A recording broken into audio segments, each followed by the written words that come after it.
Já faz tempo lhe mandei uma carta que dizia só um desenho. Era um pensamento sem palavras que escondia a dizer obrigada. A não palavra voou do papel, virou seus ouvidos assim. Depois então, nunca mais você quis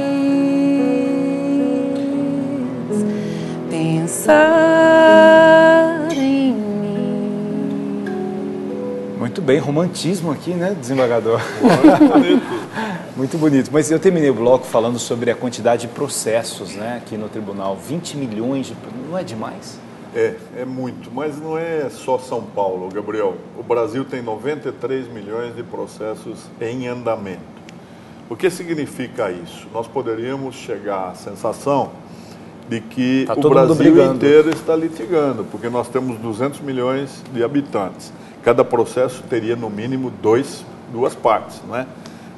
Não é verdade que hoje nós temos, inclusive, processos com inúmeras pessoas brigando pela mesma causa, né? Mas, em São Paulo, 20 milhões de processos, 45 milhões de habitantes. Pode ter 50 milhões envolvidas em processo. Muito mais, porque são, veja, aqueles que foram mal atendidos por uma concessionária, ou a mesma situação gerada por um ato estatal, né, um ato de governo que lesou uma coletividade inteira. Todos ingressam em juízo numa ação coletiva. Bom, dá a impressão de que nós temos São Paulo inteira a litigar. E isso é um exagero, é um excesso que nós temos de combater. Então, há várias formas de combater. Uma é tentar vencer essa demanda, não é? Então, investindo em gestão, em informatização, processo eletrônico já é uma realidade.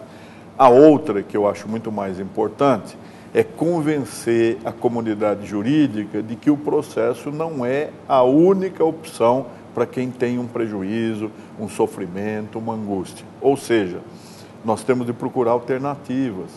É muito mais conveniente você obter uma conciliação, uma transação, uma negociação, um acordo, do que você ingressar em juízo. Na verdade, se as pessoas fossem até um pouco, né, mais educadas e mais éticas, mais corretas, não quisessem levar vantagens umas sobre as outras, né, isso diminuiria muito e resolveria, assim, grande parte dos problemas sem chegar no Poder Judiciário, né? Nós temos um problema da cultura jurídica, não é? Nós dois ensinamos ou aprendemos junto com os alunos de direito, não é? Que o professor sempre aprende, né? Sim. Um bom professor sempre, já diria Guimarães Rosa, né? Não dá para lecionar sem estudar, não é? Então, há um feedback necessário, o aluno sempre nos desafia, né? Traz questões novas, mas nós sabemos que a cultura jurídica, ela é essencialmente adversarial. O aluno, no primeiro semestre do curso de bacharelado em Direito, ele já pede para redigir uma peça, ele quer ingressar em juízo. Nós precisaríamos mudar a educação jurídica para mostrar que se o processo é considerado a forma mais civilizada de se resolver um conflito, não é por isso a menos dispendiosa, nem a mais rápida, nem a mais simples, não é? Além do que, o processo, na verdade, traz uma intervenção do Estado na sua vida íntima, não é? É o Estado juiz que vai tarifar a sua dor, que vai dizer quanto custa a sua liberdade, quanto custa a sua honra, não é? Quando, se você puder discutir isso numa mesa de diálogo, você será protagonista do episódio que vai resultar numa espécie de acordo. É evidente que acordo implica intransigência recíproca. Se você entra para uma discussão de acordo, sem transigir em nada, Sem eu querer não ceder, abro a mão, né? evidente, mas você vai trazer o seu ponto de vista, você vai exercer a sua autonomia. No processo, você está excluído disso. A decisão é totalmente heterônoma. O juiz, ele que vai dizer, ele que vai ratificar na sua decisão qual é a vontade concreta da lei em relação ao seu episódio. E o que é pior, Gabriel, é que nós temos uma percentagem imensa de processos que são resolvidos apenas processualmente. Ou seja, o conflito continua lá, às vezes até mais agravado, porque a pessoa esperou bastante para receber uma resposta. E com mais raiva. É claro, ela vai ficar irritada, ela vai ficar desiludida, desalentada, porque ela nem entende o que o juiz disse. E foi uma questão meramente processual. Porque o processo é uma ferramenta de fazer justiça. Só que com o avanço da autonomia científica do direito processual, ele se converteu num determinado momento numa finalidade em si. É mais importante a forma do que o conteúdo. Agora, muita gente fala assim, a justiça é lenta demais, né? Entrei lá com pedido de uma indenização por causa de uma desapropriação e faz 20 anos, né? A fulana que já pediu já morreu, o outro foi. A justiça é lenta mesmo? Ou se ela for muito rápida, corre-se o risco da decisão ser injusta? As duas coisas não colidem. Há um pouco de verdade em cada afirmação que você acaba de fazer. Primeiro, a justiça é lenta. E é lenta por vários motivos. Primeiro, porque nós escolhemos um modelo muito sofisticado de justiça. O Brasil não precisaria de 4 instâncias, ou seja, 4 graus de jurisdição, né, que podem chegar a 6. Para entender. O juiz decide ali, lá primeiro grau, na comarca, o juiz decidiu. Essa decisão, que deveria ser a definitiva, porque o juiz teve contato direto com as partes, o fato acabou de acontecer, presumivelmente as pessoas recorrem rapidamente à justiça, né? Essa decisão deveria ser aquela que prevalecesse. Não, as pessoas querem o tribunal, vão recorrer. Por quê? O duplo grau de jurisdição até que é uma inspiração saudável. Ninguém fica satisfeito com a primeira resposta, não é? Isso acontece em casa, sempre o pai ou a mãe têm a última palavra. A mãe fala não, vou recorrer ao meu pai. Se o pai fala não, a apelação é a mãe. Ou avô, né? a avó. Aí já é uma terceira instância. Já é uma terceira instância. Então, aqui no tribunal, o julgamento já não é mais com as partes presentes. Nós julgamos teorias, não é? São teses, é o direito visto numa postura mais completamente abstrata, né? pura, né? Desvinculada quase que do fato. O tribunal, 3 pessoas pelo menos, presumivelmente mais experientes, em colegiado, vão discutir a causa e vão decidir.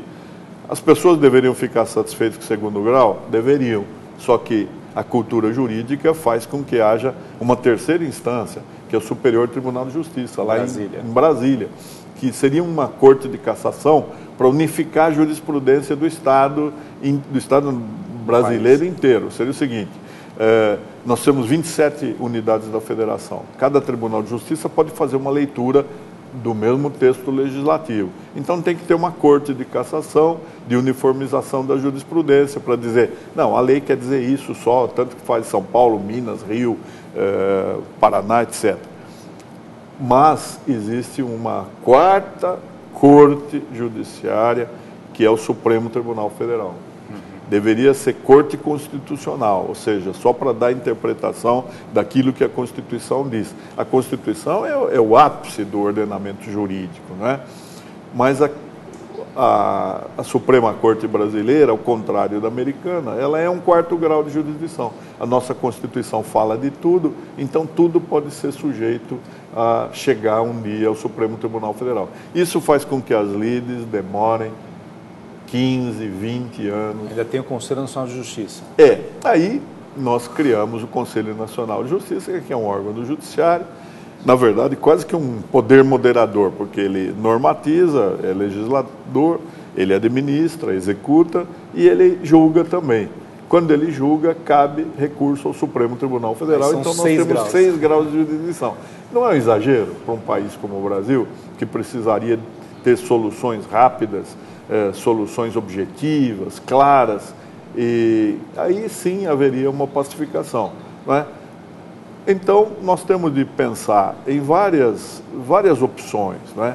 Primeiro, prestigiar as alternativas. Conciliar é legal. Esse é o programa do CNJ. É muito mais fácil você chegar a um acordo, porque você sabe o que o levou a desistir. Você discutiu aquilo que você não pode fazer no processo. No processo, embora você seja chamado de sujeito processual, na verdade, você é objeto da vontade do Estado juiz.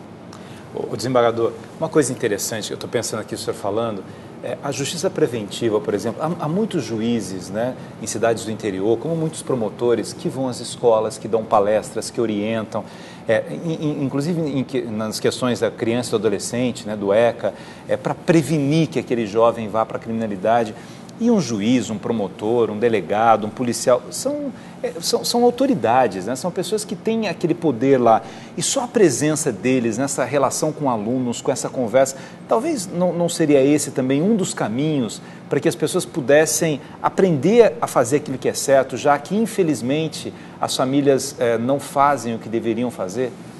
Isso tem acontecido, há muitos bons exemplos. Na comarca de São Carlos, por exemplo, Carlos, acompanhei há isso. um juiz, o André, que faz um trabalho muito bonito, não é? Junto com os salesianos lá, né? Sim, começaram. E outros juízes, um projeto conciliação na família. Há muitos bons projetos assim, programas que estão sendo realizados, mas muitas vezes, Gabriel, por protagonismo do próprio juiz ou às vezes do promotor, porque nós não temos um programa nacional que seja assim imposto, não é? Porque não pode haver uma mera sugestão. Seria interessante que nós tivéssemos uma política pública de prevenção. E isso, Gabriel, não é só para aliviar o poder judiciário dessa tremenda, invencível e absurda carga de trabalho. É uma coisa muito mais séria que está em jogo, Gabriel, e você, como homem público, também vai reconhecer que nós estamos muito distantes de implementar a democracia participativa. E democracia participativa, ela não pode prescindir de um cidadão maduro, capaz de dialogar, capaz de expor as suas ideias.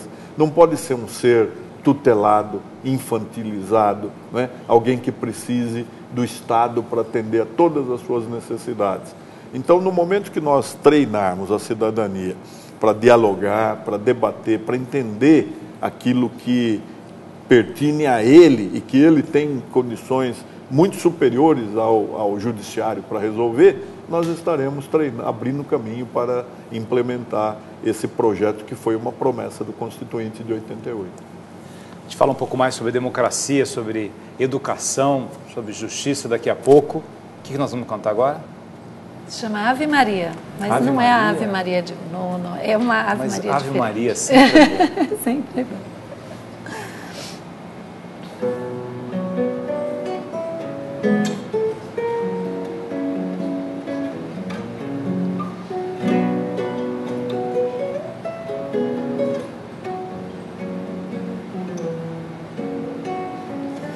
Bota 700 léguas, tento e desinvento a regra, andei, ainda ando aonde indo.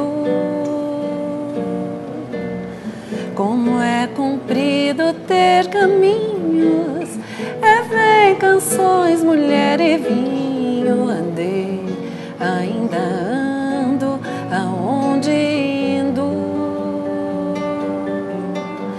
A órbita dias habita, que a fome do imã me fita, andei, ainda ando aonde indo. São Sarau, e Jorge, nosso guia, que disse dançando certo dia, que bom que seria, que harmonia, se amor triunfasse, Ave Maria, São Saralvo e Jorge.